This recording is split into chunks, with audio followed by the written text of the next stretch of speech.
Hey guys, welcome back to my PHI Games History and Reviews, and today we are going to be talking about how a train wreck actually helped diversify Nebraska's fishing for about 10 years and help attract more fishermen to Nebraska. So the story starts off with the Fish and Game Commission of California in 1873. And basically, they wanted to, they hired a guy named Stone to go and get fish from the East Coast and bring it over to California. So they got the help from the Central Pacific Railroad Company. And the Central Pacific Railroad Company was mostly known by this point for helping, in 2020, they're known for helping build the Transcontinental Railroad. They worked from Sacramento and worked their way east. And as Union Pacific worked from Omaha and worked west, and they met up at Prague, Utah, something like that, or Idaho, something up there.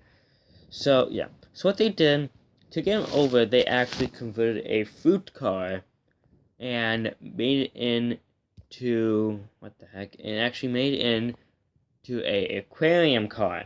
And you're probably wondering, so basically what this was going to do is help diversify California's water systems, and so the plan was they want to get a lot of non-native fish in California, a lot of non-native fish, and take them to California and dump them in the rivers to kind of help diversify the fish. They're not catching the same fish over and over again, and you have different kind of fish.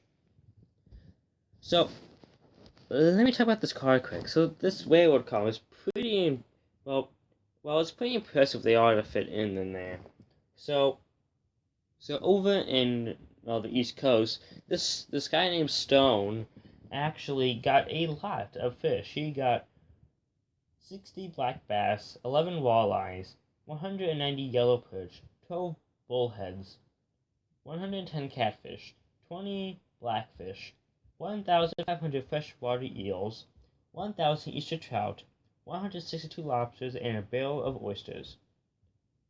And this all went into this 5-ton covered tank, was the width of a railroad car. No, was the length of a car, 32 inches deep, 8 feet long, and at the center was an icebox. And the other end was an icebox that reserves of in the reserves of seawater. 6 large cases of lobsters, a barrel of oysters. Portable tanks were in the center of the car. 4 passengers, including Stone, slept on the top of this 5-ton tank. So yeah, this thing was this ain't the actual picture, but it was nuts. Yeah. So they stopped at Albany, New York, which they loaded 40,000 freshwater eels from the Hudson River. And then they stopped at Chicago, which they loaded 20,000 shad and shad eggs, and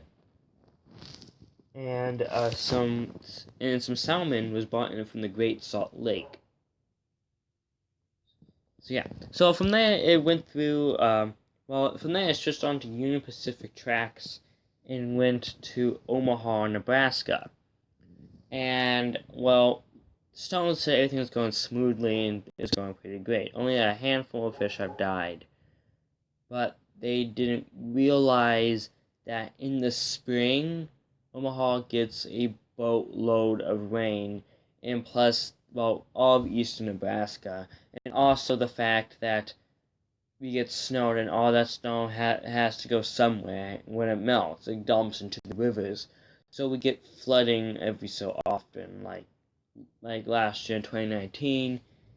The town, we're actually going to talk about this town later, Waterloo. The Elkhorn River, which we're talking about in this video, flooded so much that town became an island in the middle of Nebraska. and yeah, and they needed to airlift people and supplies into it, which is nuts. And the water going past Omaha was double the time of water going over Niagara Falls. That might be a different video in the future. So going across the Elkhorn River, um,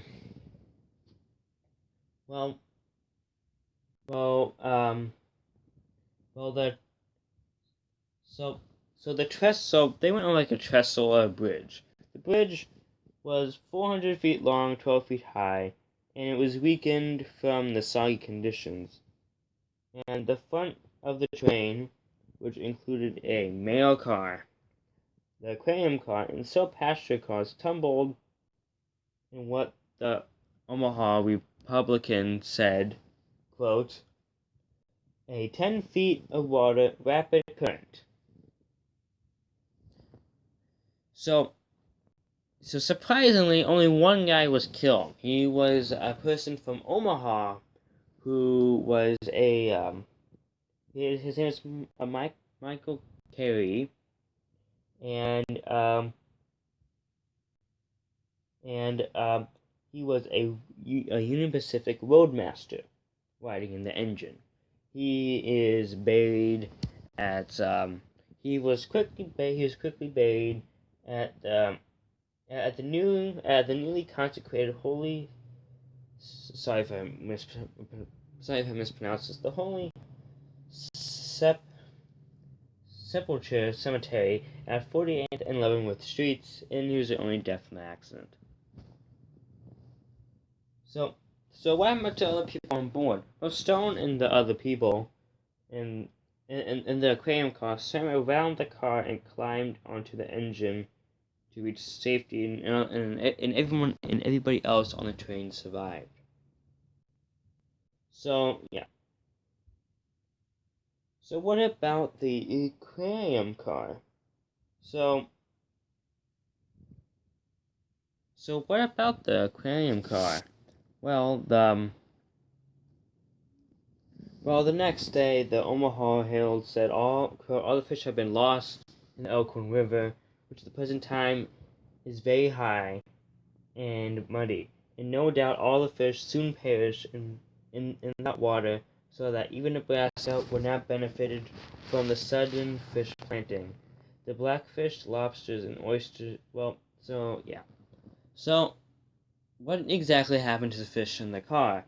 Well, the blackfish, lobsters, and oysters not survive, and the others apparently thrived, and according to the newspaper, according to these newspaper accounts, which I'm going to talk about now, the Omaha Republican said, when the fish car went through the trestle work, it sunk completely underwater, where it toppled over, and the fish escaped into the slough, and thence to the Elkhorn.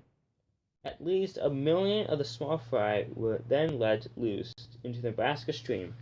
The river is quite muddy now, so some of them will probably die, but the greater portion will live and increase and multiply. It's not joyful news to the owners of the fish or those who may have paid for them, but it's a big thing for the Elkhorn River, which is magnificently stocked free with the finest variety of fish. So 3 years later, the Kansas City Journal reported this. At Plattsmouth, some fishermen hauled a seine in the Missouri, and among the fish taken were a large number of salmon from 6 to 18 inches long. These fish is believed to come from the Elkhorn. So it will be seen that the accident is proving a benefit to Nebraska and demonstrates that salmon will flourish in our streams as the muddy they are. So a lot of people don't even know if, that salmon that was picked up was actually from I was going to say, these newspapers I'm showing have nothing to do with the story whatsoever. It's just like, hey, look, here's a Kansas City Journal paper. So yeah, So that person that's probably a murder scene has nothing to do with this video, okay? Nothing.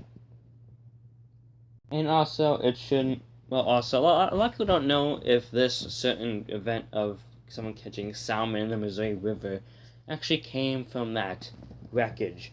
Because at the exact same time, the U.S. Fish Commission along the Missouri, from the Floyd River at Sioux City, Iowa, to Council Bluffs, that's where they probably could have came from, because there's an accident up there.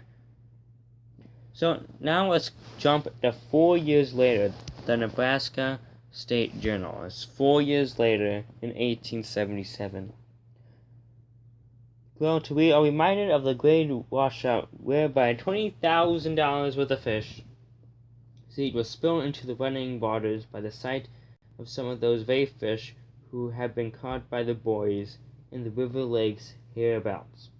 Black bass, trout, pickerel, pike, salmon, as well as eels, have been captured in significant quantities to demonstrate that the fact that the whole watercourse has been well stocked with these beautiful, excellent fish.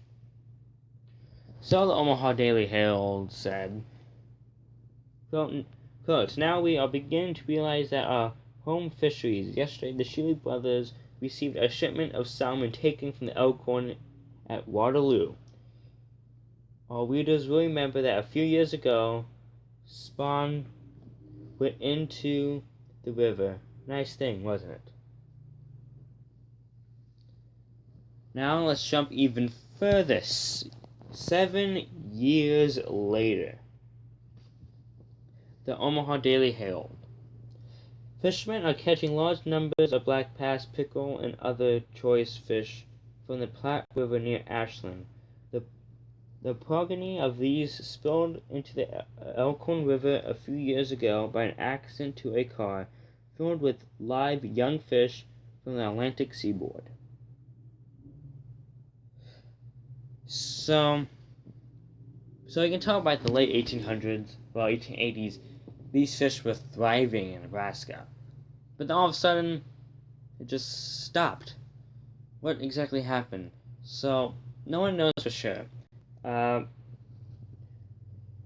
Maybe some of the exact species didn't do too well, and in 1879, the Nebraska State Journal said, there are parties who own signs and drag waters clean of fish of all seasons. Fishing nets should be stopped at once. So what is the legacy? So now this is like the aftermath stuff that I always talk about. So the California gets fish. Yes, it did get fish. Stone went back, got a whole bunch of fish from over California.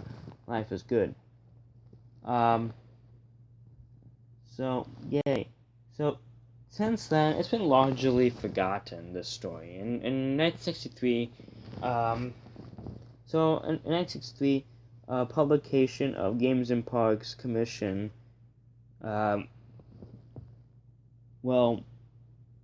talked about the wreck in Nebraska. Transporting a fish nationwide by rail continued until truck and air travel became more feasible and economical after World War II. In 1947, the U.S. Fish and Wildlife Service, and also this was also explained in the 1947 U.S. Fish and Wildlife Historical Booklet. And so there's also a lot of uncertainty about the story too. There's actually in the files at the Union Pacific Museum in Council Bluffs, Iowa, just right across the river from Omaha. There's actually no files whatsoever on this wreck. So that's also raises some other questions, like, does this wreck even happen? Does it even exist? Stuff like that. So no one really knows about that. And yeah. So So if you enjoyed this video, please leave a like and subscribe. If you have any other, if you have any comments, questions, complaints, and just to the questions being asked, any like good job, great video, or anything, put it down in the comments below. And also, if you have any other cool stories just anything, like any other cool stories that you like to see me do, put it in the comments below. I will look at them. I read every comment, reply to it. And if you like this video, I have a whole bunch of other cool videos that, a whole bunch of other cool videos, history videos. And